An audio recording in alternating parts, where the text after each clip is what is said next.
Seorang mantan mayor dipanggil untuk menjadi saksi kasus penembakan. Dia melihat si pelaku mengalami koma karena dihajar tahanan lain. Akhirnya seorang pengacara mengajaknya bekerja sama.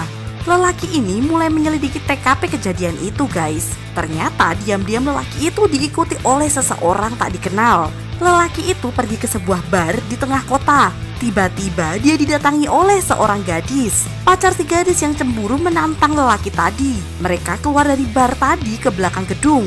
Pacar si gadis dan teman-temannya mengepung lelaki tadi. Lelaki ini mencoba memperingatkan pemuda itu tetapi tak digubris. Pemuda itu mulai menyerang, tetapi dengan mudah dihindari si lelaki. Dia menendang bokong pemuda itu sekuat tenaga guys. Lelaki itu juga menghajar teman-teman si pemuda satu persatu.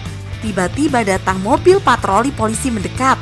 Lelaki itu langsung ditangkap oleh para polisi. Untunglah datang si pengacara membebaskannya guys. Lelaki itu pergi ke sebuah toko onderdil mobil di kota. Dia mencari gadis yang dia temui di bar tadi malam. Ternyata gadis itu disuruh seseorang untuk menggoda lelaki tadi. Dia kemudian meminta alamat orang yang menyuruhnya.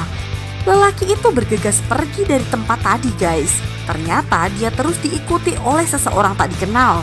Dia sampai ke sebuah rumah dan pura-pura membawa surat geledah. Lelaki itu melihat ruangan di rumah itu satu persatu. Dia melihat sebuah tali mencurigakan di kamar mandi. Tiba-tiba dia dipukul oleh seseorang dari belakang. Orang-orang itu terus berebut ingin memukul lelaki tadi. Saat akan memukul malah si botak yang kesodok guys. Si brewok mencoba memukul lelaki itu tetapi langsung ditangkis. Lelaki itu mencolok mata si brewok tadi. Dia mendorong keluar si brewok dan si botak. Dia juga memukul-mukulkan kepala si botak ke muka si brewok. Tiba-tiba dari belakang ada seseorang menodongkan pistol kepadanya. Dengan mudah lelaki itu melumpuhkan si penodong. Lelaki itu menemui si pengacara di kantornya. Dia memberikan petunjuk yang dia temukan selama penyelidikan. Lelaki itu akhirnya kembali ke motel tempatnya tinggal. Di sana dia melihat sudah banyak polisi berkumpul. Dengan cepat dia langsung tancap gas pergi dari sana.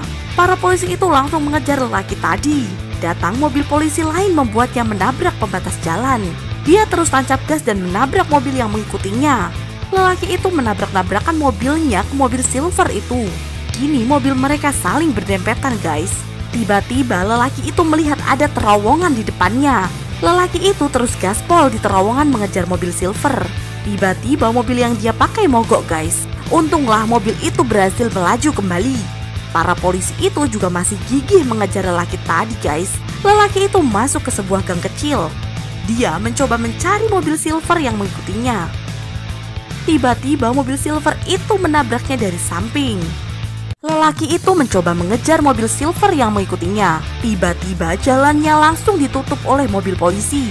Tetapi lelaki itu berhasil lolos dari kepungan mereka. Lelaki itu masuk ke sebuah gang kecil lagi guys. Sampailah dia ke jalan besar di tengah kota. Diam-diam dia keluar dari mobil yang dia pakai. Lelaki itu langsung masuk ke kerumunan orang-orang di sana.